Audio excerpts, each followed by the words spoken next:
Hop, Nadine est revenue? Ouais, Nadine est revenue. voilà. Tout est bon. Erev Tov, bonsoir à tous, à toutes. On est très heureux. Après plus d'un mois, on n'a pas écouté Gaël Hana Sereo ici avec le Chouk de Negros. On se retrouve et tu as choisi un thème passionnant. Tu as intitulé ça Israël et la contestation. Moi, ça me rappelle l'expression, on dit que Am Keshe Oref, un peuple la nuque raide. Je ne sais pas si c'est lié, mais peut-être. Voilà, bien Chavod. Bravo, pas mal. Effectivement, j'ai choisi une sorte, un thème un peu différent d'habitude. D'habitude, je prends un passage biblique en général sur lequel on travaille. Et là, c'est un thème, c'est le thème de la contestation. Et plus particulièrement la contestation biblique, donc à l'intérieur de la Bible. Et vu qu'on vient juste, on est à Bereshit, on a recommencé à lire la Torah. Et cette contestation, elle s'inscrit au commencement des choses, à l'essence même de ce que peut être le peuple juif. Alors toi, tu nous as parlé d'une nuque raide. On va voir comment c'est un peuple qui est contesté d'abord par les autres, ou qui va être contesté par Dieu lui-même, qui est lui-même contestataire, ou qui passe, il remet les choses en question. Et il a un rapport à l'intérieur même de son être juif, dans toute la pensée biblique, on va voir que la contestation est le noyau finalement de la pensée juive. Et on va voir sur notre chemin des personnages qui incarnent cette forme de contestation. Alors, vous avez vu sur l'affiche, il y avait Moïse, Moshe Rabbeinu qui cassait les tables de la loi. Dans le film Les 10 Commandements, c'est Charlton Heston. J'avais beaucoup aimé l'image. Voilà, je vous l'ai mis. Donc, la contestation. Et puis, la fin d'un cycle, c'est aussi le début d'un autre cycle. Vous savez, le jour hébreu, il commence le soir, il commence la nuit et il se continue le jour suivant. Donc, quand on parle de contestation biblique, on ne peut pas parler de contestation biblique sans parler d'abord de Spinoza. Baruch Spinoza ou Benedictus Spinoza. Alors, Lévinas et Jacob Gordin ont écrit sur Spinoza. Mais tout simplement, ce que je veux vous dire sur Spinoza, d'abord, c'est peut-être cette remise en cause, justement, de la Bible par Spinoza. Et puis, je prends la parole à un moment un peu spécial. Vous avez vu ce qui s'est passé en France, ce prof d'histoire géo et d'éducation civique qui a été décapité pour avoir enseigné la liberté d'expression. Et c'est quelque chose que je ne dis pas souvent, mais je suis aussi prof d'histoire géo et d'éducation civique dans un collège français à Tel Aviv. Et donc, on a fait beaucoup de choses, on fait des choses en hommage à ce professeur, et puis on essaye d'expliquer aux enfants ce qui s'est passé et de les faire réfléchir là-dessus. Et je leur ai présenté cette semaine justement le personnage de Socrate par rapport à la liberté d'expression, qui a été lui-même condamné à mort et qui était accusé de troubles de l'ordre, d'impiété et d'athéisme. Eh bien, Spinoza, lui, a également été accusé d'athéisme et d'impiété, de troubles, pas de l'ordre, mais de la communauté, en tout cas, de remettre en cause tout le fondement du judaïsme et même de pervertir la jeunesse. C'est de tout ça qu'il avait été accusé. Mais évidemment, Spinoza, lui, n'a pas été ni tué, ni assassiné, ni décapité. On s'est contenté de l'excommunier. Il a subi le kherem, ce qui est déjà pas mal quand même. Et pourquoi? Alors, c'est dans le traité théologico-politique, essentiellement. D'habitude, on connaît l'éthique de Spinoza, mais dans le traité théologico-politique, c'est d'abord le seul livre qui a été publié de son vivant. Et dans ce livre, il s'attaque, entre guillemets, au fondement du judaïsme traditionnel. Donc, il explique là-bas que on ne peut... D'abord, la critique biblique, c'est lui qui est fondateur de la critique biblique.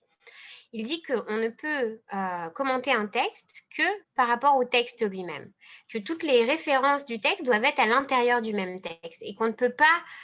il s'oppose, par exemple, à la manière de faire de Maïmonide, de Rambam, qui dit que quand quelque chose n'est pas logique, n'est pas raisonnable, alors on va l'interpréter, on va le prendre au sens figuré. Donc, par exemple, quand on parle des attributs de Dieu, les anthropomorphismes, par exemple, qui parsèment la Torah, le Rambam va dire, voilà, quand on parle du doigt étendu ou du bras étendu, c'est pour dire de manière figurée, de manière imagée, son attribut de puissance. Et lui, Spinoza dit non, on ne peut pas comprendre un texte avec quelque chose d'extérieur ou avec notre simple raison, on doit étudier un texte avec le texte.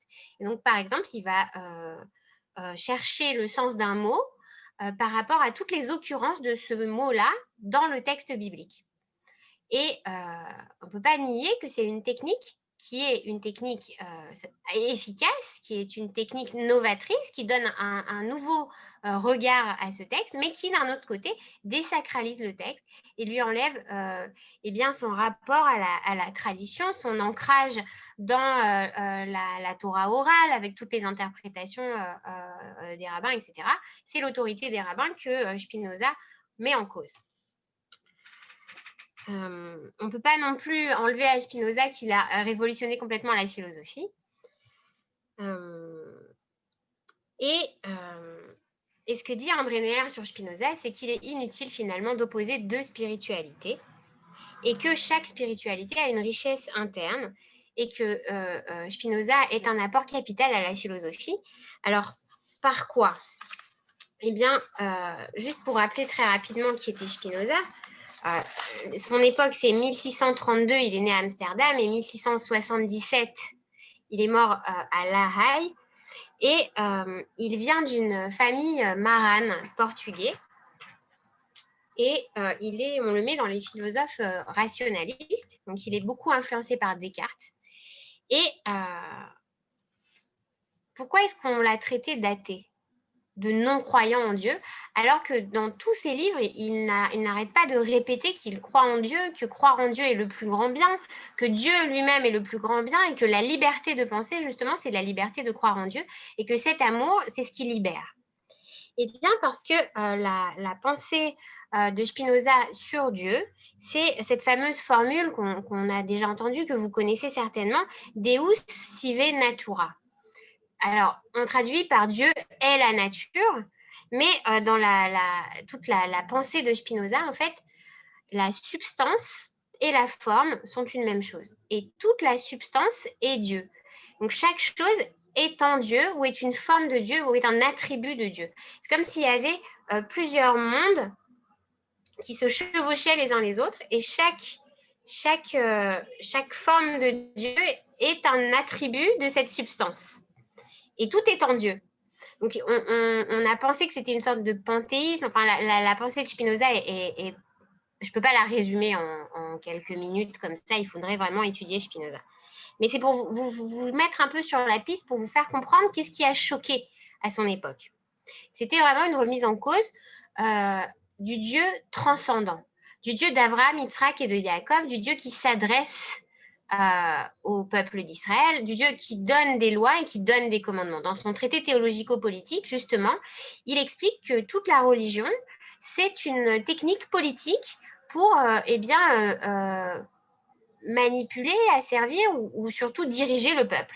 Et que Moïse a eu l'intelligence de mettre la croyance de son côté pour pouvoir diriger le peuple. Et c'est Spinoza le premier qui va parler justement de soumettre la religion à l'État et qui va parler de cette importance de la liberté de penser encadrée par les lois et qui serait, dit-il, la fin de tous les conflits religieux. Donc, la contestation, avec ouvrir cette conférence sous le signe de Spinoza, c'est placer la contestation comme quelque chose qui dérange sans cesse, qui n'en finit pas de remettre en question, de se relire, de se réécrire, de se reparler, de se repenser.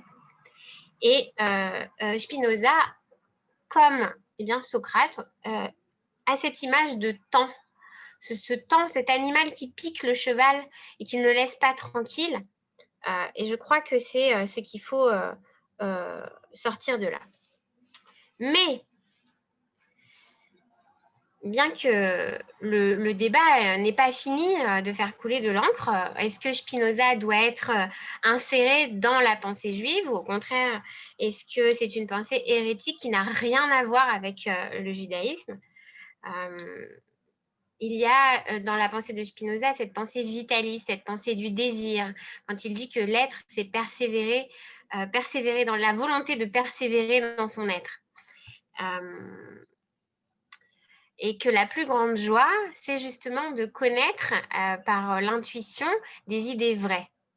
Donc j'ai une amie, Patricia Torgman, à Nice, qui travaille sur Spinoza et sur les sources juives et kabbalistiques qui se retrouvent chez Spinoza. Mais c'est un autre sujet bien plus vaste. Et donc cette contestation, eh bien, elle n'est pas née avec Spinoza. Elle est née bien avant, elle est née avec les prophètes.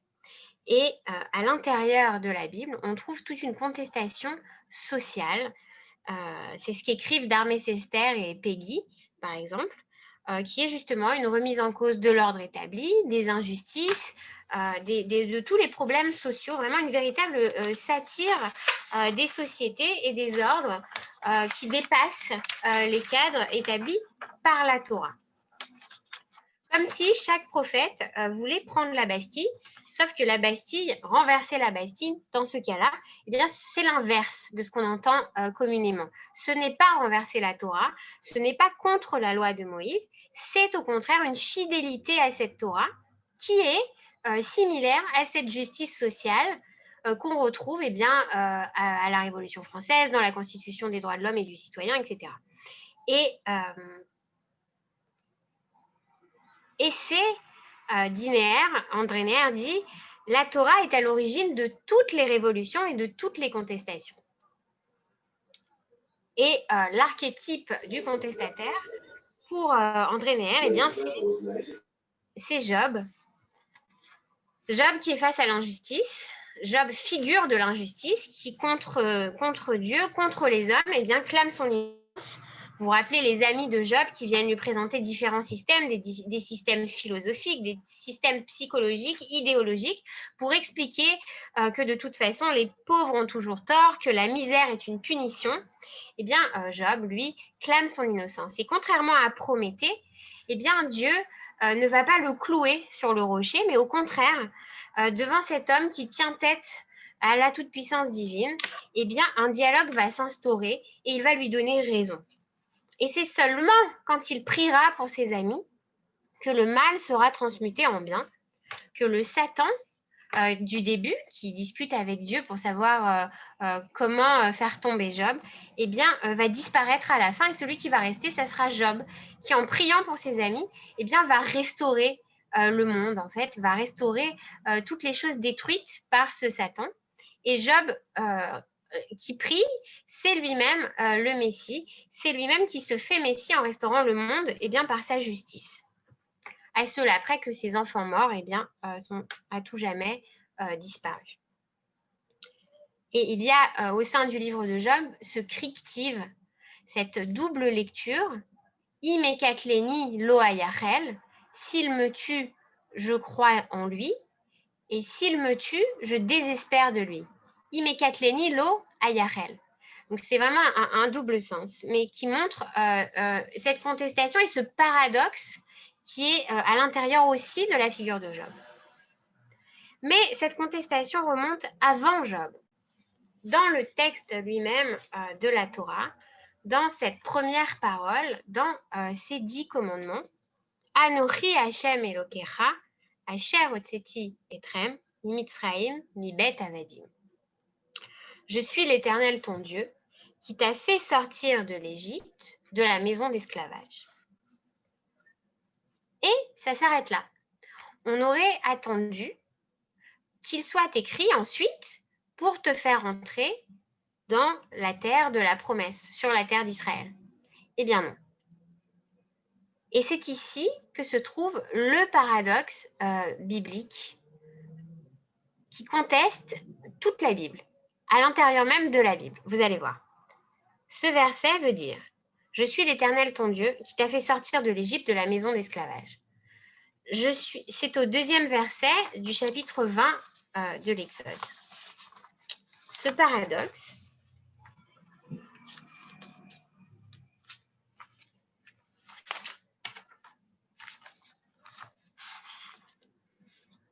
c'est l'architecture biblique, toute l'architecture biblique qui est contestée par son propre architecte.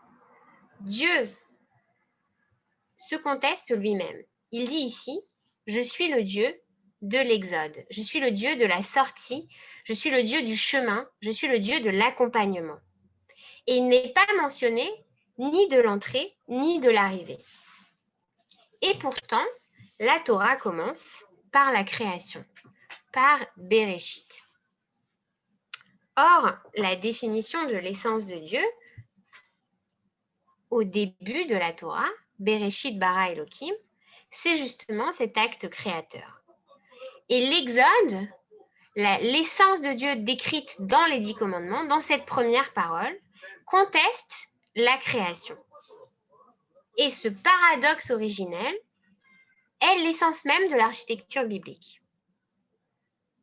Le Dieu de la sortie d'Égypte, c'est justement ce Dieu de la transcendance, cette relation universelle et immédiate au peuple, à l'histoire, aux prophètes, celui qui donne la loi, celui qui donne les commandements, celui dont on entend la voix à travers la loi. Et à l'inverse, le Dieu de la création, le Dieu de Bereshit, mais aussi le Dieu de Job, celui qui lui répond à la fin et qui lui dit « J'ai créé la terre et les cieux, je compte les nuages, je suis celui qui envoie les gouttes de pluie, etc. etc. » Et celui avec qui, justement, Job n'arrive pas au début à instaurer un dialogue, parce qu'il ne peut pas, parce que c'est impossible d'instaurer un dialogue, c'est le Dieu immanent, c'est le Dieu de la création, c'est le Dieu de la nature. Peut-être que c'est la piste que suivait Spinoza, mais bon, on ne va pas retomber dans Spinoza. Et donc voilà, on a un paradoxe entre ce Dieu immanent et ce Dieu transcendant, qui a priori doit être le même, et qui pourtant se conteste lui-même. Et là, nous avons l'étonnement de Rashi. Rashi, vous savez, qui pose cette question, mais pourquoi est-ce qu'on commence avec cette création du monde comme une fausse route? Et Lévinas qui commente, eh bien, commencer par la révélation même de Dieu et de son essence aurait été beaucoup plus logique si la Torah, justement, est le livre de la relation entre l'homme et Dieu. Et la réponse de Rashi englobe toute cette cosmogonie. Elle englobe cette relation d'immanence et de transcendance. La création est une contestation du préconçu. Bereshit bara Elohim, c'est la contestation de toutes les théologies. C'est la contestation de toutes les mythologies. C'est la contestation d'une existence antérieure ou d'une harmonie préétablie. C'est au contraire cette idée kabbalistique du yesh mi-ein. Quelque chose se crée à partir de rien. La création ex nihilo.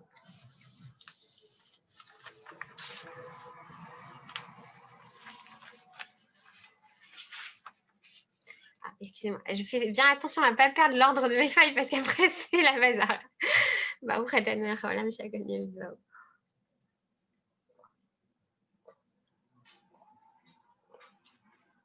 Création ex nihilo qui n'était pas assurée. Vous savez, ce midrash qu'on retrouve dans le Zohar avec cette parole divine à l'éveil chez Yahamod, pourvu qu'il tienne, dit Dieu au bout de la 26e fois qu'il a créé le monde et que celui-ci a explosé. Mais bon, heureusement, à la 26e fois, on est encore là. Réponse de Rashi. La Torah commence par la création et continue par l'arrivée. Et finalement, dans les 5 livres de la Torah, la partie de l'Exode est minime. Et si on compte vraiment, on regarde, il y a peu de récits de l'Exode et beaucoup plus de récits de la création et de l'arrivée, tout ce qui se passe après une fois qu'on est arrivé en terre d'Israël. Et voici la réponse de Rashi, un petit peu relue par André Neher. Voilà ce qu'il dit. Donc en 68, André Neher qui lit Rashi nous dit, eh bien, c'est à cause du conflit israélo-arabe. Si Dieu est le Dieu de la création du ciel et de la terre, c'est pour que personne ne conteste qu'il a donné la Torah au peuple d'Israël, qu'il a donné la terre au peuple d'Israël. Quand on contestera le peuple d'Israël, quand on contestera aux Juifs l'existence, eh bien, quand on viendra contester ce droit, alors la création du monde, le ciel et la terre seront comme des témoins, seront comme un tampon pour les générations futures et toutes les nations qui viendront contester ce lien. Et c'est ainsi que sont reliés l'immanence et la transcendance, le Dieu de la création et le Dieu de l'exode. Car vous ne pourrez pas dire « Votre Dieu n'est pas notre Dieu » et nous n'avons rien à faire les uns avec les autres. Et c'est ce que dit Rashi. Le Dieu de la création et le Dieu de l'exode. Le Dieu qui a créé le ciel et la terre est aussi celui qui peut donner la terre d'Israël à un peuple en particulier. Et qui bénit toutes les nations à travers lui. Et c'est un peu ce que dit aussi Rashi quand il parle du premier couple. Il pose la question, il dit, mais pourquoi est-ce que toute l'humanité devait forcément descendre de Adam et Chava, de Adam et Ève? On aurait pu descendre de plusieurs couples, ça aurait été sympa, ça aurait fait un peu de diversité. Non, c'était important qu'il y ait un couple originel pour que justement personne, dit Rashi, ne vienne dire « mon père est meilleur que le tien ». Eh bien ici, c'est la même idée. Personne ne peut venir dire « mon Dieu est différent du tien ». Une création donc improvisée et une fin tout aussi ouverte. Donc un mystère de l'avant et de l'après, et le juif qui est interpellé par l'Exode.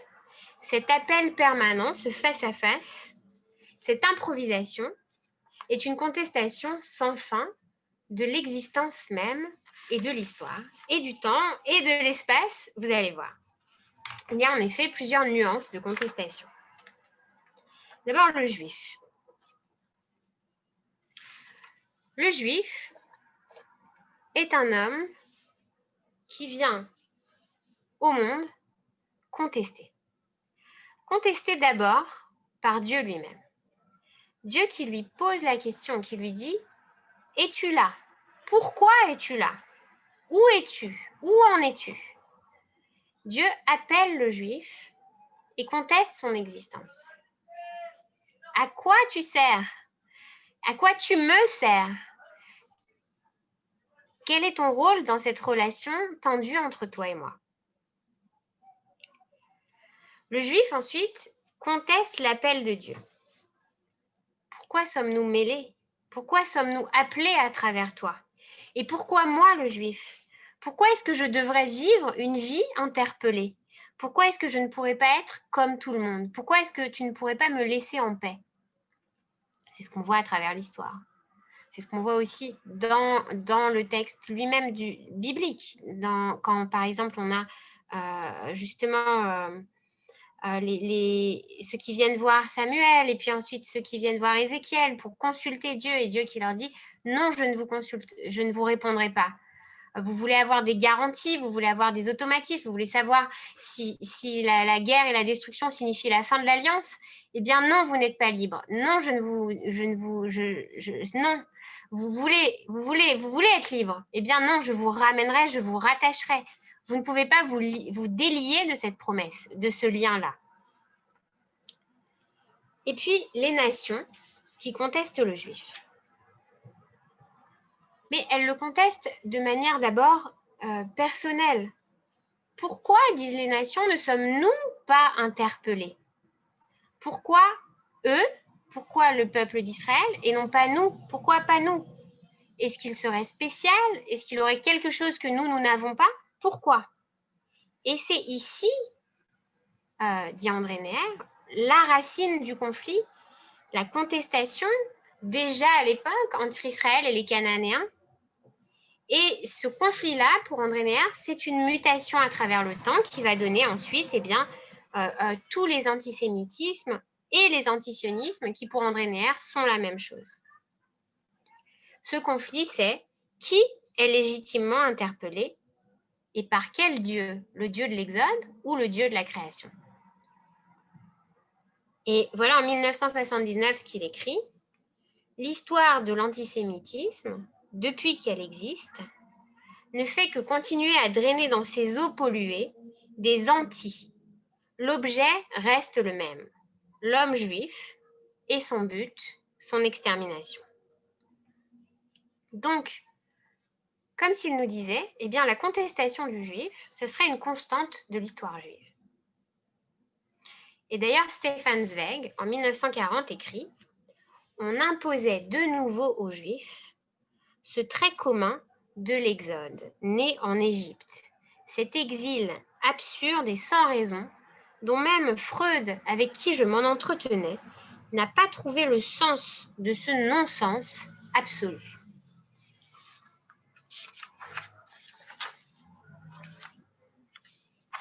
L'exil, l'exode, est-ce que ce serait la définition du juif?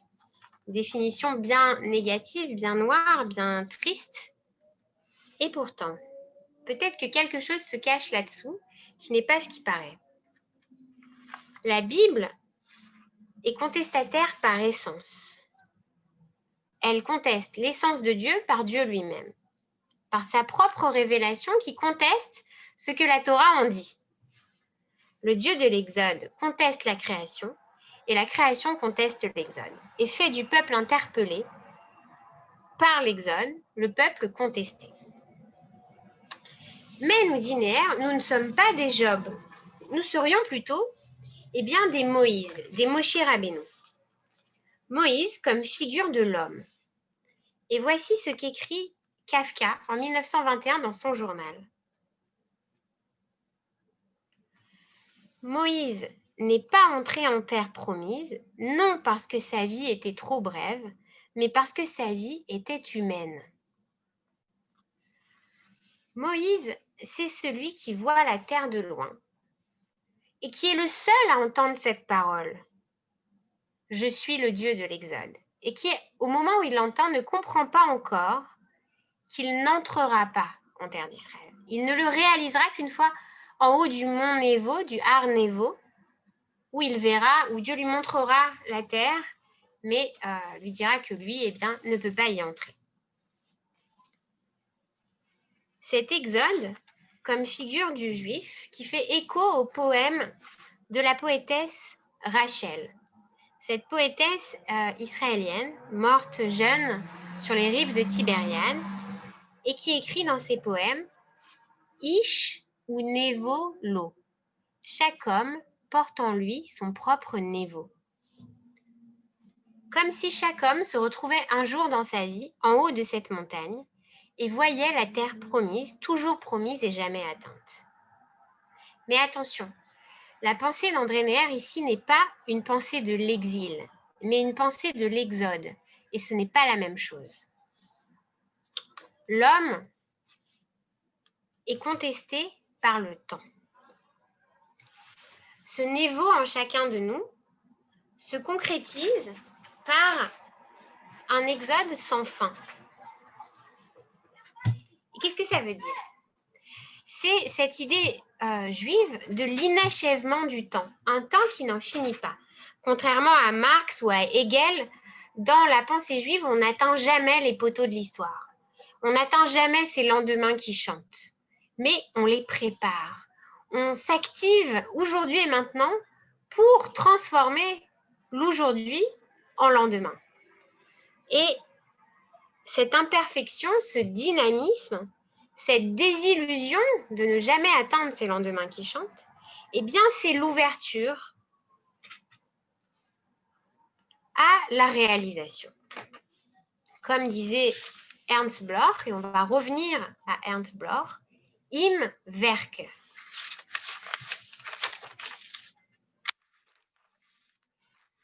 Ou, je ne sais pas si vous vous souvenez, une fois on avait parlé de Arnold Schoenberg, qui s'était converti au protestantisme à 24 ans. Vous savez, ce grand musicien Arnold Schoenberg, et qui est revenu au judaïsme en 1933 à Paris, et qui a voulu en faire une cérémonie publique. Il est allé à la synagogue de Copernic et il a demandé au rabbin là-bas de faire une grande fête avec un document officiel qu'il allait signer comme quoi il revenait au judaïsme. Et un de ses témoins, c'était justement Marc Chagall.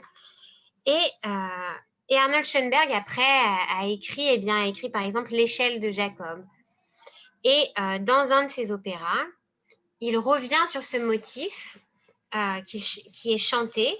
Et pourtant, je prie. Et pourtant, je prie. Comme Job tout à l'heure, cette prière est lancée comme un pont, comme une espérance qui appelle à l'action. Le temps comme moteur de l'espérance, c'est ce qu'on appelle l'utopie. Et le concepteur de l'utopie, c'est justement Ernst Bloch, qui a écrit Le principe espérance. Je crois que je vais fermer la fenêtre finalement. Attendez, excusez-moi. Ne bougez pas. Voilà, finalement, il fait froid. Ok. Le principe espérance. Donc, pendant longtemps, ce livre n'existait qu'en allemand, en tout cas au temps d'André Neher, il n'avait pas encore été traduit en français. Et donc, quand André Neher parle d'Ernst Bloch, il l'introduit en France. Et puis aujourd'hui, vous pouvez trouver sa traduction aux éditions Gallimard en français. Ernst Bloch, c'est un philosophe juif marxiste, né en 1885 à Ludwigshafen et mort en 1977 à Tübingen. Il fait partie des marxistes non orthodoxes. Il aura comme ami Grégory Lukács, Antonio Gramsci ou même Adorno qui va être influencé aussi par Bloch, bien qu'il ne sera pas toujours d'accord avec lui.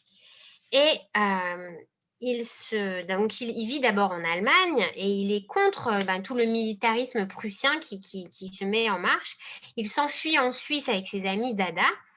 Et puis, il va retourner en Allemagne, à Leipzig, où il écrira d'abord L'esprit de l'utopie contre le marxisme-communisme et contre les nazis qui commencent à chauffer. Là, on est en 1930 déjà, donc ça commence vraiment à monter.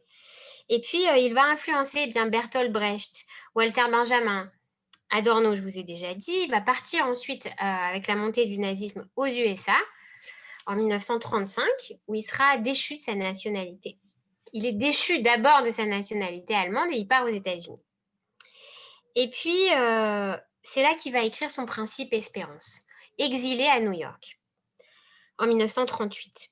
Et puis en 1949, après la guerre, on va lui offrir une chaire à Francfort, la chaire Goethe, qu'il va refuser pour choisir à la place la chaire Marx à Leipzig.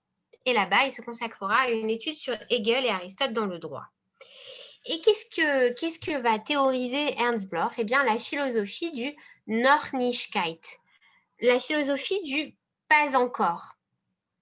Et André Neher, qui lit Ernst Bloch donc dans le texte en allemand, trouve des points communs, plus que des points communs, vraiment des similitudes de pensée, d'idées, d'identité entre Ernst Bloch et Edmond Flegg. Edmond Flegg qui écrit au même moment « Nous de l'espérance » et qui parle du monde qui vient. Alors, juste pour vous rappeler rapidement aussi qui était Edmond Flegg, parce que c'était un grand monsieur et il a été beaucoup oublié aujourd'hui. Edmond Flegg, qui s'appelait à l'origine Edmond Flegenheimer, lui est né à Genève et est mort à Paris, donc en 1874-1963 pour le situer. Très rapidement, il est monté à Paris pour suivre ses études. Alors, il vient d'une famille traditionnelle, mais il écrit que ses parents n'ont pas su lui transmettre son judaïsme. Et donc, il va monter à Paris, faire des études, il fait normal sup, lettres. Après, il est agrégé d'allemand. Et c'est seulement au moment de l'affaire Dreyfus que son judaïsme va se réveiller, va être empoigné par cette injustice. Et il va après, donc là, à ce moment-là, il va se rapprocher de Bernard Lazare, qui sera l'avocat qui va prendre part dans cette affaire Dreyfus. Et puis après, il va être engagé dans la Légion étrangère, Edmond Flegg, faire la Première Guerre, se marier avec Madeleine Bernheim et avoir 2 fils, Maurice et Daniel, qui vont trouver une fin tragique. Donc, pendant la Deuxième Guerre mondiale, pendant la Shoah, Edmond Flegg va perdre 2 fils. Et donc, c'est vraiment au sein de la douleur, au sein de la souffrance, au sein de la perte et de l'absence que Edmond Flegg va théoriser sa philosophie de l'espérance. Pendant la guerre, lui, il va donc être chef de maquisards, de résistants. Il sera ensuite, aussi pendant la guerre, il est président des EI, des éclaireurs israélites juifs de France, après la guerre aussi. Et puis, il reçoit la croix de guerre 14-18, il est naturalisé français en 21, et il écrit une grande fresque poétique qui s'intitule « Écoute Israël, l'Éternel est notre Dieu, l'Éternel est un, et tu aimeras l'Éternel ». C'est 4 parties comme ça, de longs poèmes épiques un peu à la Victor Hugo. Et Edmond Flegg essaye de retracer toute l'histoire juive en poésie. Vraiment, comme un peu comme Victor Hugo, une somme biblique réécrite en poésie. Et puis, Edmond Flegg va également traduire la Torah en français, seulement 2 livres, la Genèse et l'Exode, justement, en disant qu'il essaye de retrouver l'aspect rugueux de l'hébreu dans les sons employés par les mots français qu'il choisit, et pour s'éloigner le plus possible de cette traduction qu'il y avait avant de la Bible en français, où les héros, dit-il, bibliques parlent comme des personnages de Racine. Et puis, il va également traduire 2 opéras, dont Macbeth de Ernst Bloch. Donc, vous voyez, Edmond Flegg et Ernst Bloch se connaissaient plus tôt. En tout cas, ils étaient au même moment et ils avaient la même pensée. Et puis, à savoir aussi sur Edmond Flegg, c'est lui qui va fonder les amitiés judéo-chrétiennes avec Jules Isaac. Parce que pour lui, le christianisme et le judaïsme sont 2 voies différentes, mais tout aussi justes l'une que l'autre, qui vont toutes les 2 au même endroit, mais de manière différente. C'est également lui qui va pousser Robert Gamzon à accepter aux EI tout celui qui se considère comme juif, et non pas seulement celui qui serait juif de mère. Et enfin, c'est aussi Edmond Flegg qui va fonder les colloques des intellectuels juifs de France. C'est Edmond Flegg avec Halpérine, Jean Halpérine, en 1957. Et puis, une dernière chose, Edmond Flegg, avant la guerre, pour lui, la République française, c'est l'idéal. Il prône ce franco-judaïsme en disant que la Torah et les droits de l'homme et du citoyen, c'est une identité consubstantielle. Ça veut dire qu'on retrouve au fondement de la Bible et au fondement de l'État français la même chose. Et le même rêve, ce rêve de paix entre les hommes. Évidemment, la Shoah et Vichy vont l'amener à reconsidérer ses positions. Et c'est pour ça qu'il sera après fervent sioniste, après l'affaire Dreyfus, et prôner le retour à Sion. Alors, comment arriver à mettre cela avec son franco-judaïsme? Tout simplement en élaborant une dialectique d'Israël et de la diaspora, en disant que, entre Israël et la diaspora, il y a un double apport, que chacun amène à l'autre, et que c'est comme un équilibre où les 2 sont nécessaires et les 2 se soutiennent. Vous entendez des échos de choses qu'on entend encore aujourd'hui. Pourtant, la pensée d'Edmond Flegg, je crois qu'elle était historique à un moment donné, et qu'on a passé ce moment, on a passé ce franco-judaïsme, et que la Shoah et la perte de ses 2 fils a été vraiment une page dans son histoire. Alors, donc on en était à la ressemblance qu'il y avait entre la pensée de Ernst Bloch et la pensée d'Edmond Flegg.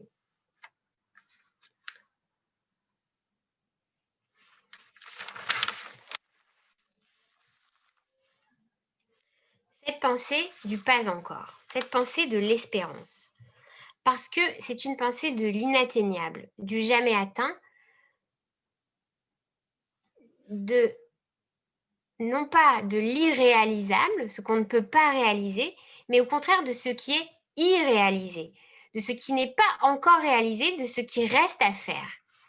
Et voici la conclusion du principe espérance de Ernst Bloch. Il écrit « La genèse n'est pas au début, elle est à la fin, lorsque l'homme aura retrouvé les racines de son être, celles qui lui permettent de transformer et de dépasser le donné. Alors naîtra dans le monde quelque chose que tous appréhendent dans les rayons de leur jeunesse et où personne n'a encore jamais été, Heimat, une patrie. » Alors c'est comme ça que Ernst Bloch termine son livre, Le principe espérance. Et on va revenir sur tout ce qui a été dit dans cette citation, d'accord? Il y a beaucoup de choses qui sont dites ici, et notamment ce dernier mot, Heimat. Mais avant ça, il faut savoir qu'il y a quelqu'un qui va remettre totalement en question cette pensée de l'utopie, cette pensée de l'espérance de Ernst Bloch, et c'est Hans Jonas. Lui, après Ernst Bloch, il va écrire le principe responsabilité. Et Hans Jonas, lui, il appartient à cette école qui vient après l'échec du marxisme. Et c'est ce qu'on appelle la fin des utopies, la fin des rêves, la fin de l'histoire. C'est un moment critique où on se méfie des lendemains qui chantent, on se méfie des utopies. On a vu que le marxisme a donné Staline, Lénine, que le nazisme, c'était aussi une forme de messianisme et d'utopie. Donc, cette école dit il ne faut plus rêver, il faut arrêter de rêver, les rêves sont dangereux, les rêves amènent à la dystopie, à la catastrophe, à la fin du monde. Il faut s'attacher au réel, parce que le rêve ne peut qu'amener au totalitarisme. C'est cette idée de changer l'homme, l'amener à la perfection, de faire une société parfaite, ça amène qu'à l'épuration. Mais, donc là, vous me permettez de vous expliquer qui est Hans Jonas rapidement, parce que c'est un personnage assez truculent aussi quand même. Hans Jonas, lui, il est un petit peu après, d'accord? Il est né en 1903 et il va mourir en 1993. Donc, il est plus proche de nous. Et il est historien de la gnose et philosophe allemand. Maintenant, il élabore une éthique sur l'ère technologique. Et c'est un des premiers à faire ça. Son principe responsabilité, il va l'écrire en 1979 et il va traiter des problèmes de l'environnement et du génie génétique. Alors, c'est vraiment un précurseur, d'accord? C'est vraiment les sujets dont on parle aujourd'hui. Et voilà comment ça se passe. Donc, il est en Allemagne en 1903 et il est très vite militant sioniste.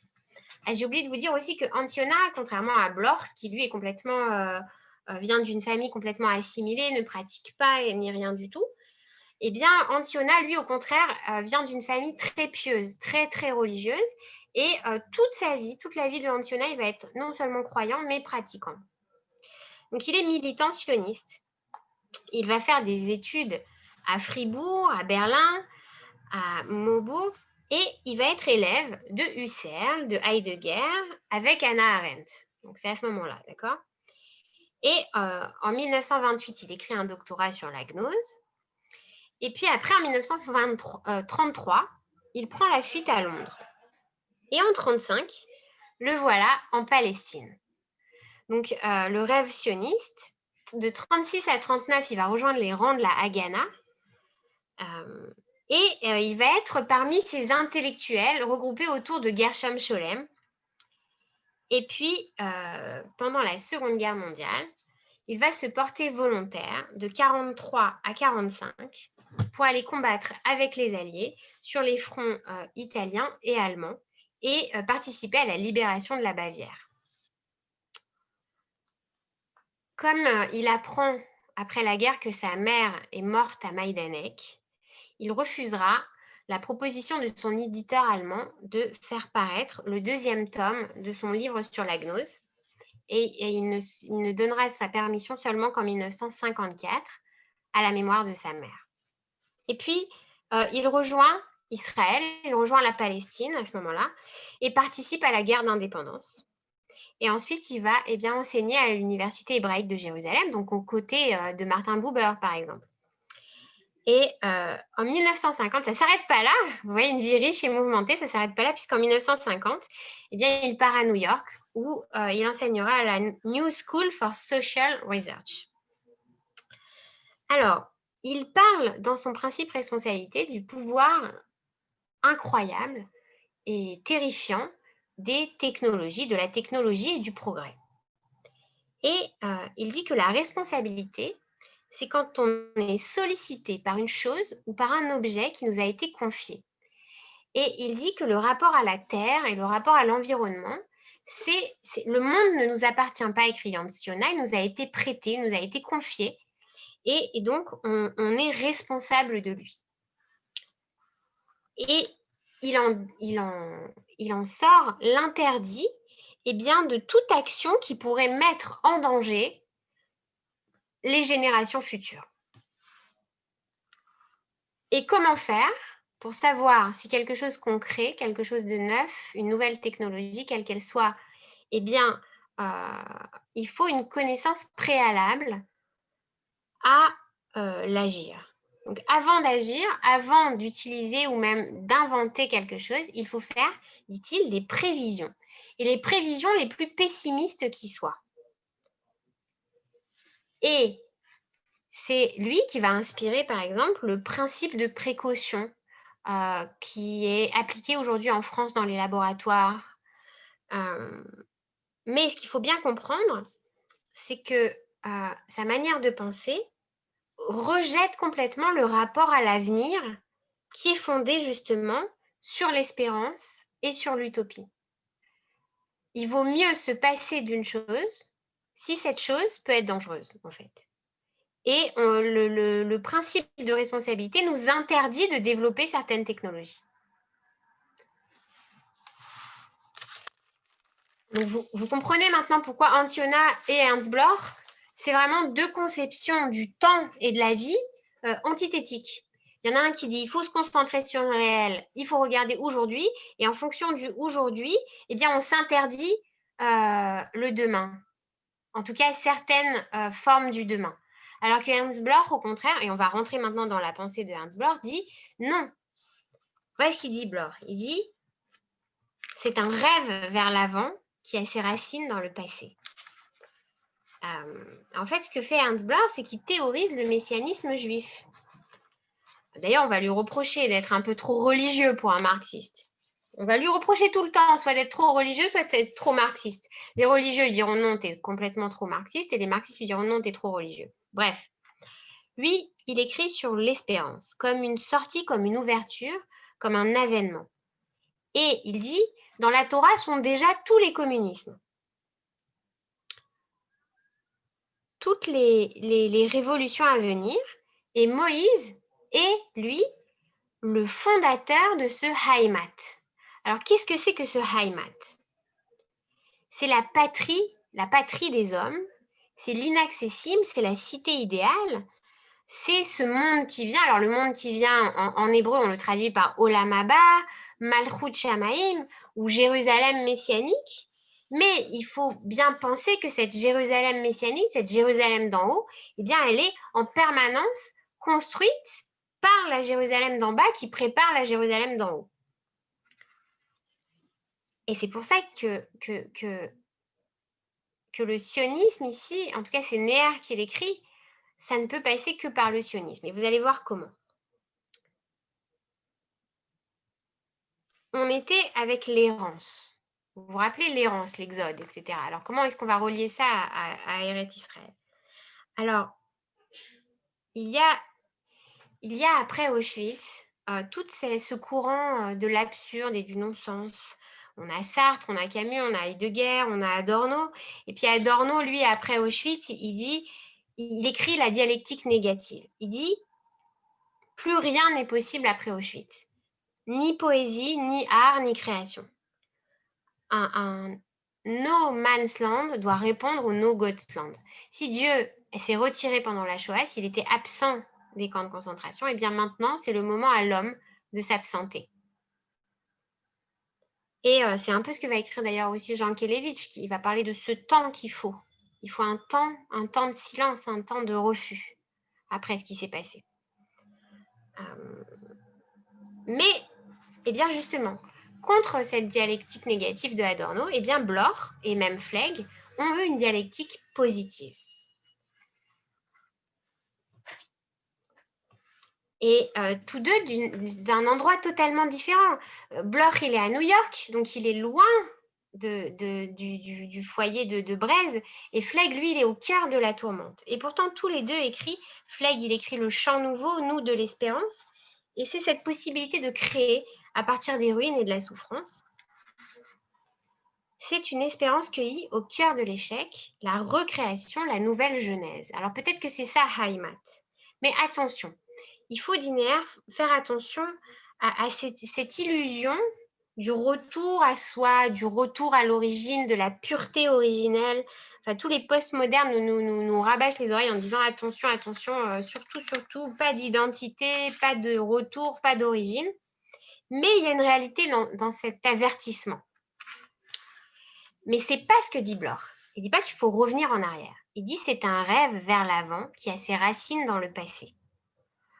En se rattachant à ce par quoi on a été créé, ça nous permet de nous lancer dans l'avenir et de construire l'histoire. Et c'est ce retour vers le futur dont parle Edmond Flegg. C'est cette parade juive à ce pari de la liberté. Cette liberté difficile dont parle Lévinas, effrayante, dont parle justement Anciona, avec laquelle on peut faire n'importe quoi, on peut détruire le monde. Hermann Broch écrit « Liberté au-dessus de la nature créée et des lois. Elle met l'homme à l'égal de Dieu et lui met un poids sur les épaules, le poids du monde et de tous les actes commis par chaque être humain. »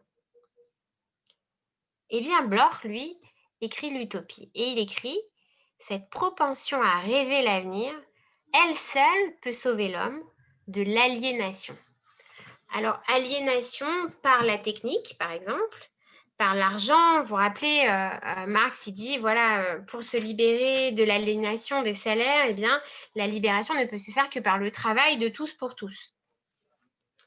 Eh bien, lui, Bloch dit non, c'est le rêve d'une société meilleure, c'est le rêve de se projeter en avant, ce bond de la conscience qui crée déjà ce qu'on imagine et qui nous permet, qui nous oblige à faire des choses, eh bien, c'est ça qui va nous faire échapper aux aliénations de la société moderne. En rêvant d'une société meilleure, nous permettra de la créer. Et là, André Neher, eh bien, il oppose Moïse à Marx, Jérémie à Cassandre, Bloch à Prométhée. Et il dit, les prophètes sont des aiguilleurs de l'histoire et la révélation, c'est l'éternité exigeant une perpétuelle expérience. Et en effet, dans l'Étoile de la Rédemption, Rosenzweig, il cite Goethe. Et qu'est-ce qu'il écrit Goethe? Il écrit « Nous vous ordonnons d'espérer ». Et Rosenzweig écrit « Goethe était plus juif que les juifs ». Au moment où les juifs perdaient espoir, eh bien Goethe, lui, espérait encore. Espérait encore que c'était possible. Bon, il ne savait pas ce qui allait arriver après, évidemment. Mais donc, Heimat, cette patrie. Et là encore, Neher s'adosse sur Rosenzweig. Cette patrie, ce n'est pas un endroit. L'utopie, ce n'est pas un endroit. Elle n'a pas de lieu, elle n'a pas de temps. L'utopie, elle est hors de l'histoire. Et là, Rosenzweig fait la correspondance avec le Shabbat. Et oui, qu'est-ce que c'est que ce monde à venir? Le miroir du monde à venir dans ce monde-ci, c'est le Shabbat. C'est la rencontre entre le temps et l'éternité au sein de l'existence. La Kedusha, la sainteté du Shabbat, et non pas justement la pureté, eh bien c'est ça, c'est se retrancher, se séparer. C'est cet inaccessible qui est une réalisation de la promesse par la force de l'espérance. Et finalement, la pensée de Bloch, elle peut nous faire penser un petit peu à cette notion de la résilience, d'arriver non pas à oublier ce qui s'est passé, mais à le transformer en un espoir pour l'avenir, en un moteur pour faire des choses pour avancer. Et alors voilà Heimat. Voilà ce qu'écrit Neher sur Haymat. Haymat.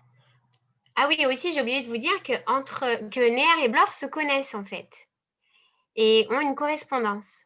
Et dans son petit livre, Ils ont refait leur âme, Neher écrit tout un chapitre là-bas sur Blor. Et quand il a fini d'écrire son livre, il l'envoie à Blor. Et Blor lui écrit une lettre de remerciement en lui disant « Vous avez compris ma pensée, vous avez touché exactement, vous avez mis le doigt exactement sur ce que je voulais dire, etc. » Donc, ce n'est pas une vue de l'esprit de Neher. On ne peut pas l'accuser là, ici, d'avoir fait de la littérature. Alors, voilà ce qu'il dit. Haymat. Transposition à la mesure universelle de la princesse Shabbat. On a traduit Haymat par habitat, mais c'est une approximation.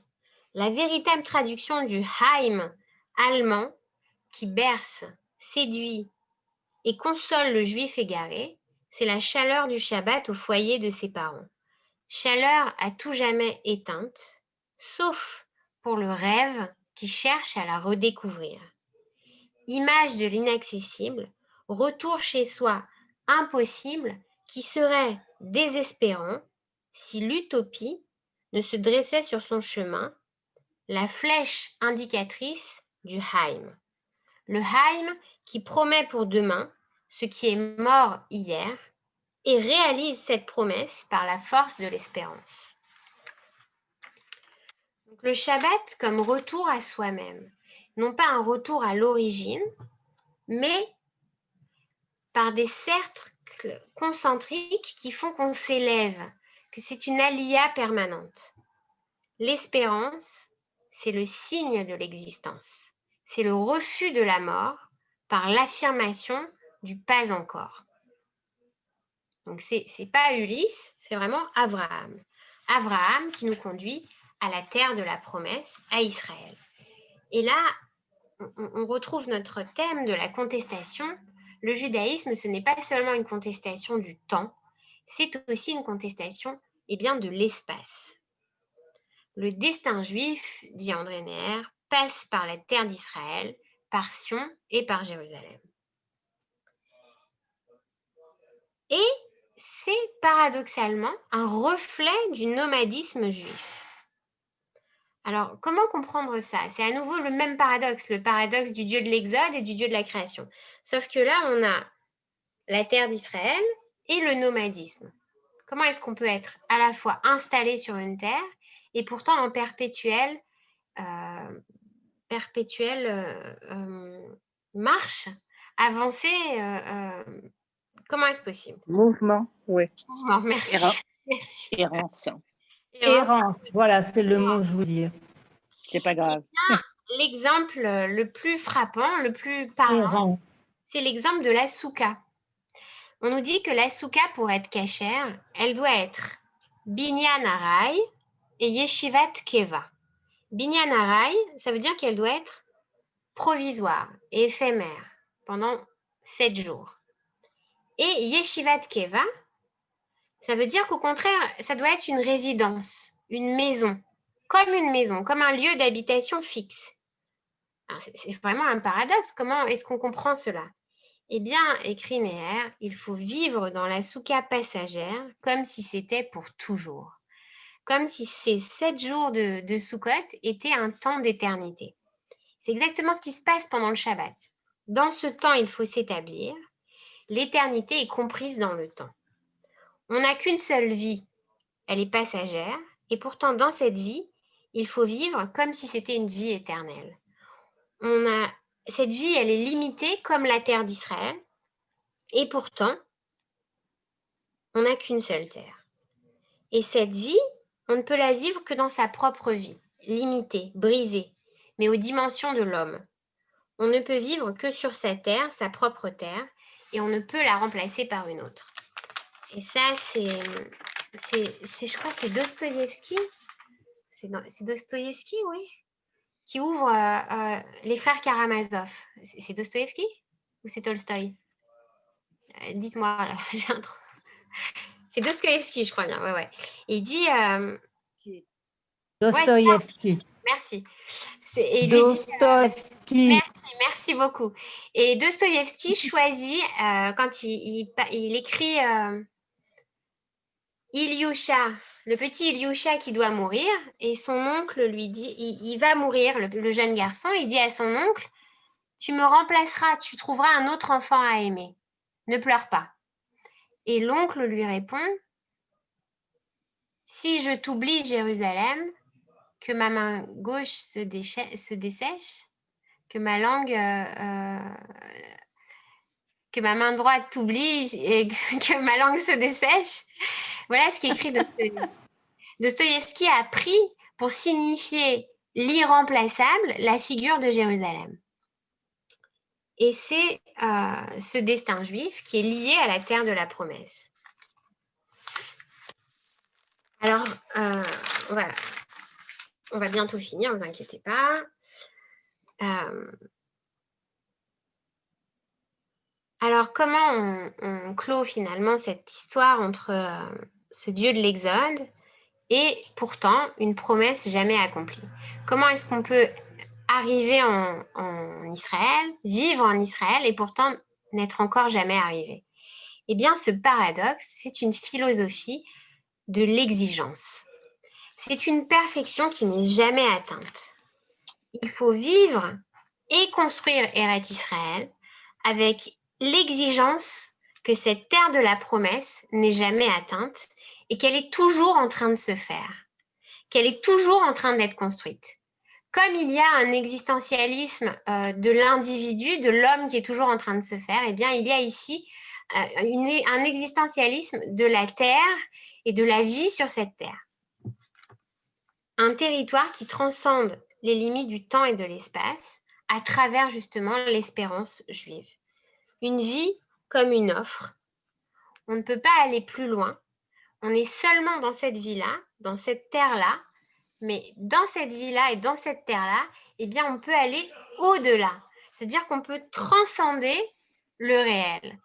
Et c'est ce qui va s'opposer à tous les anti dont on parlait tout à l'heure, les antisémitismes, les antisionismes, à tout ce qui conteste l'existence juive. Eh bien, c'est la réponse juive, c'est le méta. Quand Dieu renvoie les consultants en leur disant, eh bien non, vous ne me consulterez pas, non, je ne vous répondrai pas. Quand le peuple vient demander à Samuel un roi, et Samuel n'est pas content, et Dieu leur dit, vous voulez un roi? Eh bien, vous en aurez un. Vous voulez une terre? Eh bien, vous en aurez une. Vous voulez être comme tout le monde? Eh bien, non seulement vous serez comme tout le monde, mais vous serez aussi comme tout le monde entier. Chacun d'entre vous sera une facette de ce monde. Chaque exilé ramènera avec lui eh bien, les figures des nations, les figures de chaque individu du monde, chaque nation du monde. Et vous serez au-delà de ce que vous vouliez être.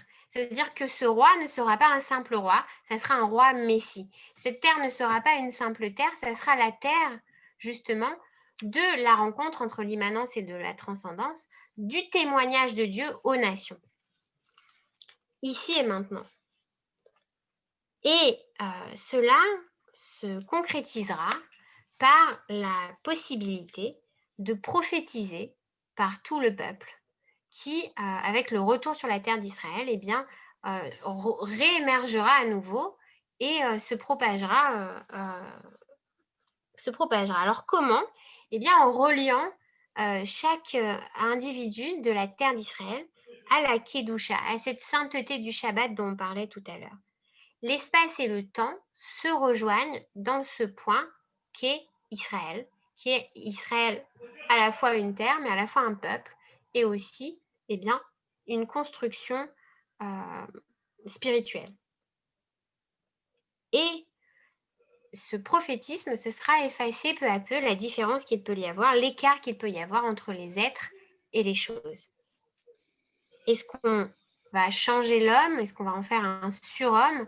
Eh bien, vous serez étonné d'entendre que justement, quand les intellectuels sionistes laïcs ont commencé à faire justement toute cette littérature israélienne, je crois que c'est Agnon qui écrit, qui parle des surhommes. Alors, il a beaucoup lu Nietzsche et il veut dire surhomme. Et sauf que le mot qu'il emploie en hébreu pour dire Shuam, eh bien, c'est le mot Navi, c'est le mot prophète. C'est celui qui transcende la réalité et qui est porteur de la parole. Et ce que dit André Neher, c'est que l'hébreu ramène finalement à l'essence biblique de l'hébreu, de quelque manière que ce soit qu'on l'emploie.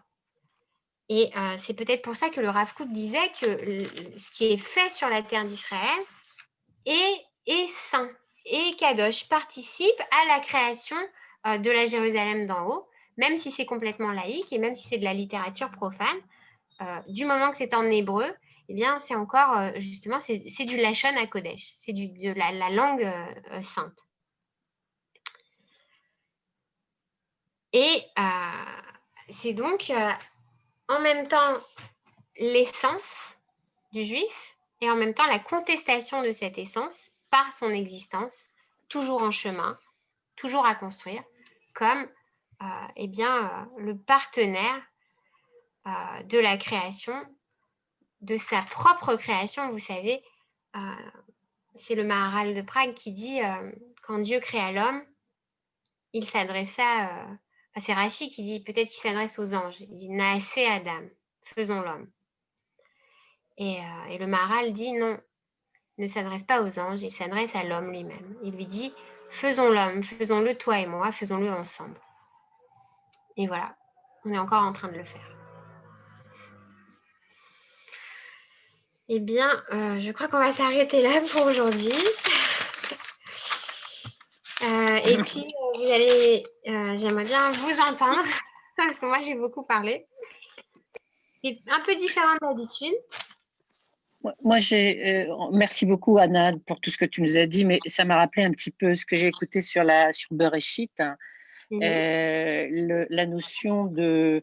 Enfin, c'est un midrash, du Baal Toat Muna qui disait que le Tov, dans le Tov Meod, le Tov demande à être amélioré. C'est comme si Dieu disait au peuple d'Israël, je vous permets de changer la réalité du monde puisque les autres nations sont restées dans l'imperfection. Donc, Israël, qui est le phare, permet d'avoir du Tov Meod, c'est-à-dire d'améliorer et d'espérer progressivement d'aller encore mieux. Eh bien, il y a un midrash. Il y a un midrash qu'on rapporte pas beaucoup parce qu'il n'est pas politiquement correct. Vous savez, ce midrash qui dit toutes les nations sont venues... non, Dieu a proposé la Torah à toutes les nations et puis les nations ont refusé. Et puis, mais j'ai pas le midrash exact là sous la main. Les Arabes, il leur a dit ne vole pas, ou je crois que c'est ne tue pas. Ils ont dit non, les chrétiens, et c'est comme ça. Voilà, c'est ça. Ouais, c'est ça. Mais alors justement, regarde. Et justement, les Arabes, ils ont dit, il y a le vol, alors on ne peut pas accepter la Torah. Les chrétiens, ils ont dit, Ils savent, il a dit ne tue pas. ne tue pas, on ne peut pas accepter la Torah. Et puis, il y avait encore une autre chose. Il y en a plusieurs. Il y en a presque une dizaine. Il y a une chanson d'Abraham Fried dessus. Mais alors, ce qui est intéressant, en fait, c'est pas ce passage qu'on rapporte d'habitude et qui est justement pas agréable à entendre, d'accord? Mais c'est la suite du Midrash, à la fin du Midrash. Et après, le Midrash, il continue et il dit, eh bien, Israël, toi, tu vas prendre le glaive des Arabes, tu vas prendre la charrue de Esav, tu vas prendre la passion qu'il y a chez un tel, et avec tout ça, tu vas faire la terre d'Israël, tu vas faire la Torah. C'est-à-dire qu'il n'y avait rien de mauvais en fait dans chacune de ces choses-là. Chacune de ces passions-là, chacun de ces désirs, si on revient à Spinoza, c'est cette volonté de persévérer dans l'être de chacun, elle était mauvaise parce qu'elle était seule, elle était séparée. Et en fait, ce que dit Dieu dans le Midrash à Israël, il lui dit, tu vas prendre tout ça et tu vas les lier en une gerbe. Et ça sera ça, c'est comme ça que tu vas faire la Torah. Avec toutes ces choses-là ajoutées les unes aux autres dans les commandements, dans la loi.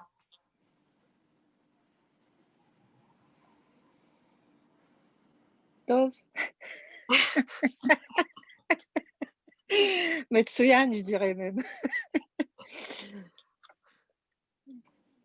Nissim, tu voulais...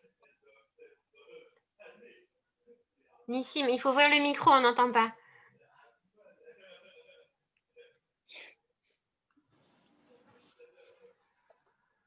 Ah non, il Merci. faut ouvrir le micro. Oui, oui, ça Voilà. va, ça va. Oui. Merci. Malheureusement, je vous ai raté, je viens de rentrer dans la conférence. Ah, Dommage, je vous ai raté, dommage.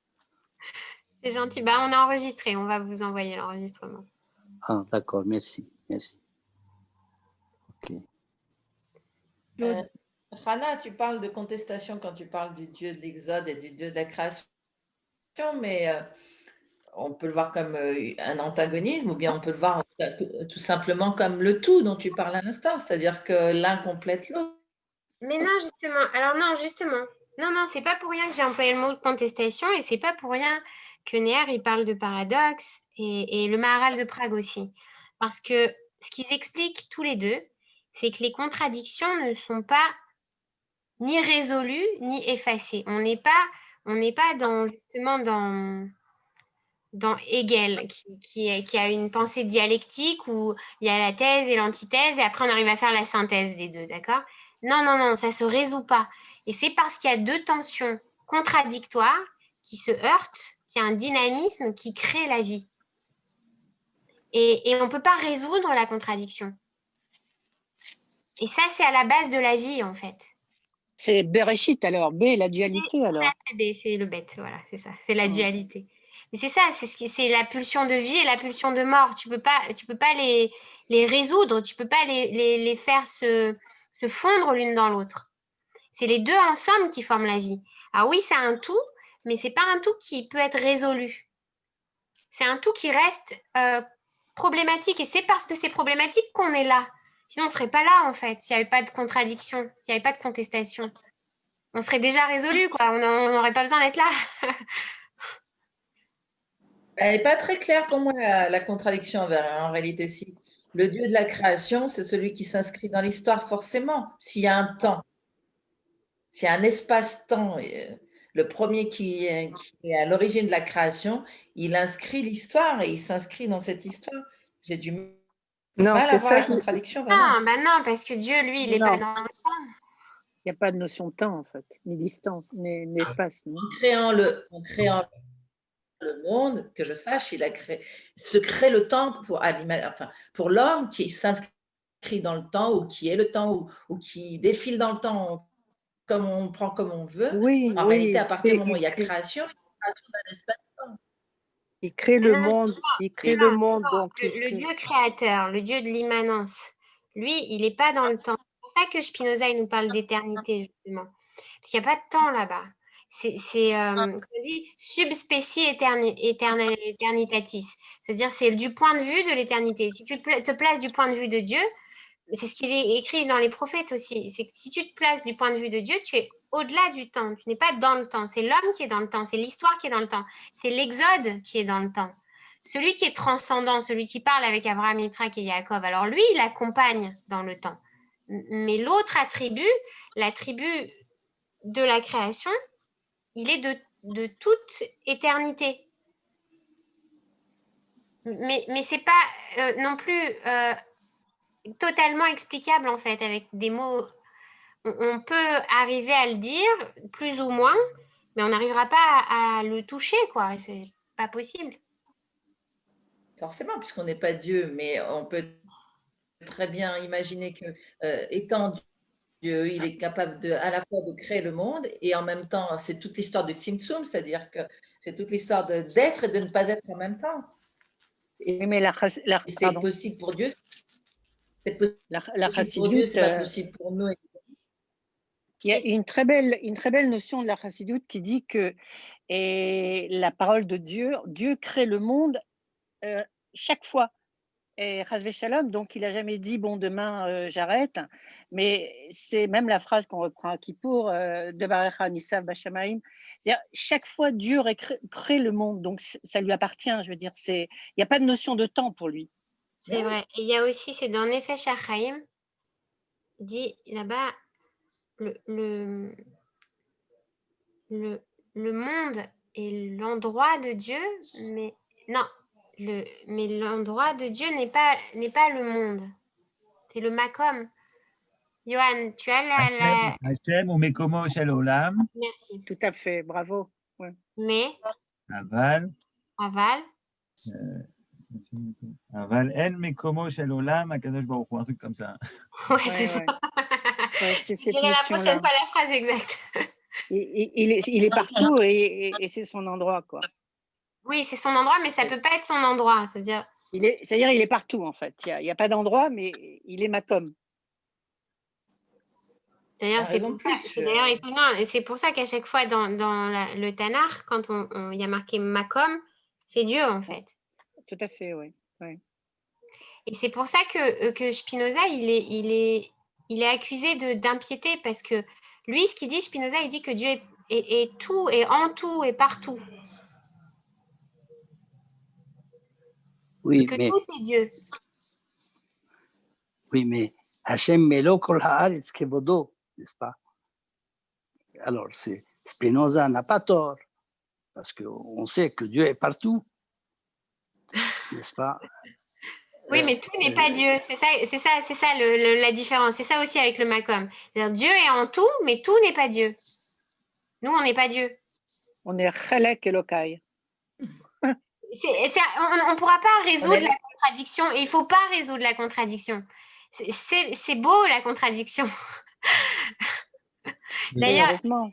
bah oui, et puis voilà, je sais pas, vous connaissez l'histoire de Rabbi Yochanan et Resh Lakish? Quand Oui. c'était une chevruta, c'est-à-dire qu'ils étudiaient ensemble. Oui. Et quand Resh Lakish, quand Rabbi Yochanan est mort, Resh Lakish est resté inconsolé. Non, c'est le contraire. Quand Resh Lakish est mort, Rabbi Yochanan est resté inconsolé. Et on lui a apporté, alors ses élèves, ils ont cherché celui qui était le plus fort en Torah, celui qui savait tout, qui pouvait répondre à tout. Ils l'ont apporté à Rabbi Yochanan pour remplacer sa chevruta. Et Rabbi Yochanan, il a pleuré encore plus fort. Il a dit, mais où il est Resh Lakish pour venir me contredire? C'est ça qui me manque. C'est ça que pour vivre, je ne peux pas vivre sans cette contradiction-là. Puisque vous avez parlé de Hans Jonas, Ouais, je allez-y. pense que vous auriez pu placer, et ça s'inscrivait bien dans le débat, Ouais. le concept qu'il a développé de Dieu après Auschwitz. Allez-y. C'est-à-dire que le Dieu n'est pas tout puissant, qu'il est. Non, c'est plus que le Simpson, c'est que avant, il s'est retiré, c'est les hommes qui mènent le monde et qui peuvent peut-être le reconnaître.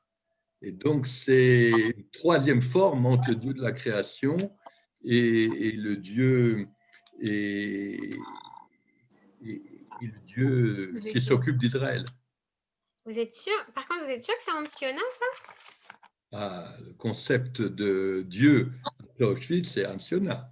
Ouais, Absolument. oui, Et donc, les hommes ont la responsabilité puisque ouais, Dieu c'est s'est retiré. Donc, c'est aussi une réponse à bloc. C'est ça. Et ça s'inscrivait bien dans le… Ça rajoute en plus dans vraiment la contradiction entre l'un et l'autre. Ils sont complètement aux antipodes l'un de l'autre, en fait. Oui, et ça renforce le principe de responsabilité. Et ça renforce le principe de Et responsabilité. c'est appuyé sur l'expérience d'Auschwitz. Ouais.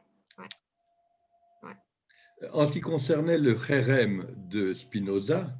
Et juste, attendez, juste parce que vous me faites penser, et ça s'inscrit aussi avec tous les penseurs après la bombe nucléaire. Oui.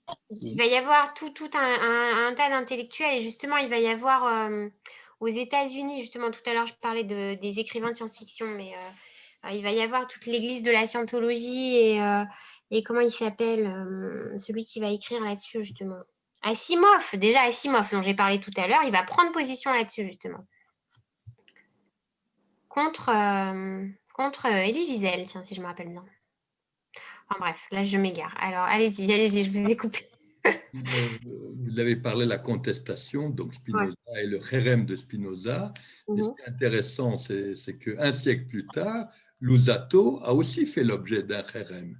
Mais ce Cherem n'a pas eu a déjà été affaibli à Fadi, et donc Luzzatto a pu publier, en se déplaçant de Mantoue à Amsterdam, il a pu publier aussi ses œuvres. Oui, puis ce qui est fou, c'est le traitement aussi. C'est-à-dire, on a vraiment regard totalement différent sur l'un et sur l'autre. Autant Rabbi Chaim Luzzatto, c'est vraiment un grand Rav de la pensée juive, complètement ancré dans la tradition, alors que Spinoza, encore aujourd'hui, on ne peut pas prononcer son nom dans une yeshiva. Mais les deux ont fait l'objet de Kherem des rabbins de leur temps. De leur vivant. Mais la majorité des livres de Rabbi Chaim Luzzatto ont été brûlés. C'est-à-dire que ce qui reste, celui qui est le plus connu, donc Mesilat Yesharim, c'est un livre rescapé de tout ce qui a été brûlé. Je veux dire que, bien sûr qu'il est rentré dans le reik du judaïsme, mais ça a pris longtemps avant que ce soit un livre de Moussar qui soit introduit dans les yeshivot. C'est pas si simple que ça. Je connais bien Rabbi Chaim Luzzatto puisqu'il a vécu à Akko, et donc, comme vous le savez peut-être, il y a une synagogue qui porte son nom notamment, et donc c'est pas si simple. Nadine, il faut qu'on vienne te voir, je crois. Johan, il faut organiser un C'est ce que j'allais dire justement, que tu connaissais bien son histoire parce que tu étais guide et que tu habitais à Akko. Et j'allais justement te demander où en était la synagogue, puisqu'il y a quelques mois, elle était en Chipoutsim. Ils continuent à développer le centre là-bas? Alors d'abord, j'ai déménagé, j'habite à Jérusalem maintenant, donc depuis juin. Et ensuite, normalement, et à cause du corona, ça a été retardé, mais normalement, ils sont en train de, contigu à la synagogue, se créer un musée de la communauté juive de Akko, donc toute la chronologie de son histoire. Et ça devait être ouvert très bientôt. Ça l'est peut-être, j'y suis pas allée depuis longtemps, donc, mais à mon avis, c'est pas encore ouvert officiellement. J'ai pas entendu qu'il y a eu une opération officielle.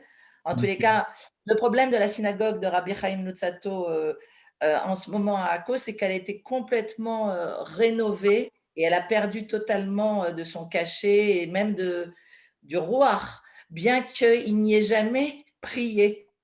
Oui, c'est ça. Donc, voilà, ça c'est encore un paradoxe. En parlant de paradoxe, voilà. Il n'a jamais prié là-bas. Ça a été construit plusieurs années après sa mort. Mais celui qui faisait visiter à l'intérieur passait son temps à dire que Rabbi Chaim Luzzatto était là, qu'il avait. Bref. Voilà.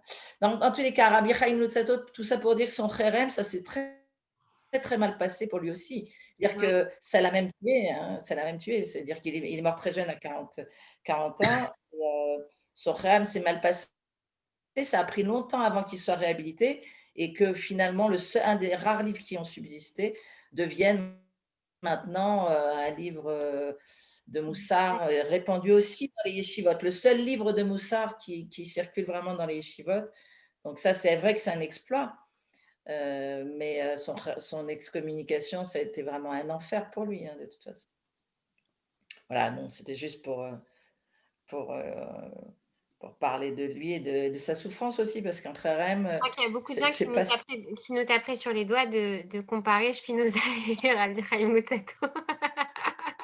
Des points communs. Oui, enfin, ceux qui nous taperaient sur les doigts sont les mêmes qui ont fait son Kherem, je pense. Donc, je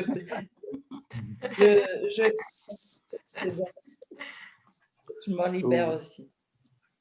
Ceux qui nous interdisent de penser, tu as commencé avec l'expression de soi. Tous ceux qui interdisent l'expression de soi, il faut s'en méfier et s'éloigner d'eux le plus possible, c'est tout. Ça devient très dangereux. C'est vrai que là, justement, tiens, alors… Vous croyez que Spinoza serait réhabilité un jour? Eh bien, c'est ce à quoi s'emploie mon amie là, dont je vous ai parlé tout à l'heure, docteur Patricia Torgman.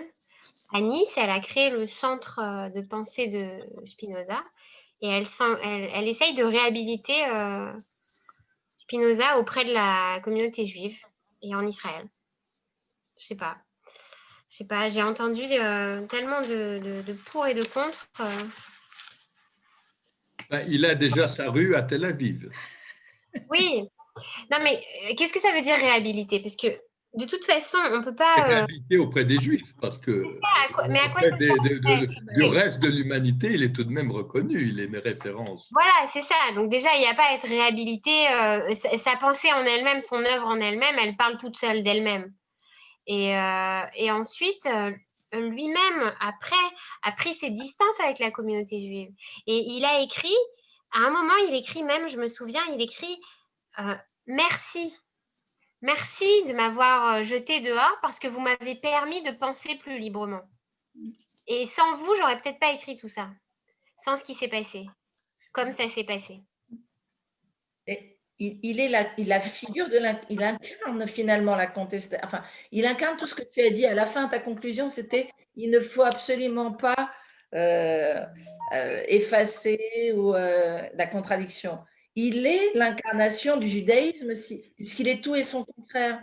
Le problème de Spinoza, c'est aussi un autre problème plus profond et peut-être aussi qui se retrouve souvent chez les Maranes. C'est-à-dire que c'est une vie qui a été passée déchirée, qui a marqué des générations. Les Maranes, c'est ceux qui pratiquent leur judaïsme en secret, tout en étant chrétiens au vu de tous, qui vont à la messe tous les dimanches et qui font Pessah dans leur cave. Les Maranes, ils avaient sur le sol de leur cave du sable pour étouffer les bruits. Et par exemple, si vous allez au musée de la diaspora, il y a une synagogue qui est... vous savez, il y a la salle avec les petites mosaïques. Elle est guide au musée de la diaspora. Et quoi? Je disais que tu es guide au musée de la diaspora. Oui, on n'entend pas. Johan, ça saute, on n'entend pas. Je disais que tu étais guide au musée de la diaspora. Johan? On entend. On a entendu.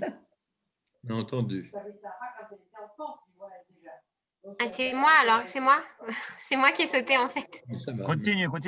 Il disait que tu étais guide au musée de la diaspora. Ah oui. Alors, il y a une synagogue. Dans la salle des petites synagogues, là-bas, il y a des miniatures de synagogues, de toutes les synagogues du monde. Et vous avez une synagogue qui se trouve... où elle se trouve? Non. Là, ça y est, je suis arrivée à la fin, là, je n'ai plus de cerveau. C'est les communautés du Portugal, d'Amsterdam, qui sont allées jusqu'en Nouvelle-Zélande. En Nouvelle-Zélande, voilà. Donc, la synagogue de Nouvelle-Zélande, elle est très belle, elle est pleine de couleurs et tout, elle est superbe. Et elle a du sable, elle est remplie de sable. Et alors, c'est très étonnant quand j'emmène les groupes là-bas, on pose la question, à votre avis, pourquoi il y a du sable par terre? Et tout le monde répond, pour faire jouer les enfants pendant la prière, pour pas qu'ils se dérangent pendant la tfila. Mais non, c'est pas pour faire jouer les enfants. C'est parce que c'est des communautés, justement, qui ont gardé ça, qui n'ont pas voulu effacer cette histoire, qui ont voulu garder l'histoire de la souffrance avec eux. Et ces siècles cachés à étouffer les bruits. Et donc, ils ont mis ce sable comme un rappel. Et en même temps, donc c'est encore le paradoxe, et en même temps, il y a aussi cette légende comme quoi ça serait la poussière de Jérusalem qui les garde en fait et qui les ramèneront avec eux.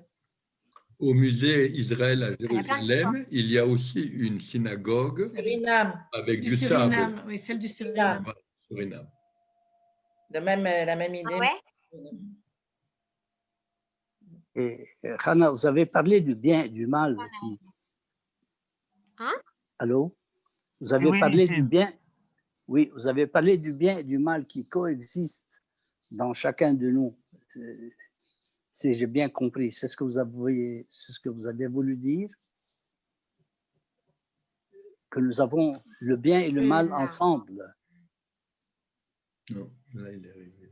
Je ne sais pas si j'ai parlé de ça. Vous avez dit qu'il faut vivre avec cette contradiction, le bien et le mal. Vous avez dit quelque chose comme ça? Je ne sais pas si j'ai parlé du bien et du mal. Je ne sais pas si j'ai parlé de ça. C'est un sujet en soi, vraiment un sujet en soi, le mal. Je crois pas. Vous savez quoi, justement, Johan, il a parlé au début du cours, il a parlé du colloque Chibolette. C'est la semaine prochaine, c'est le 20.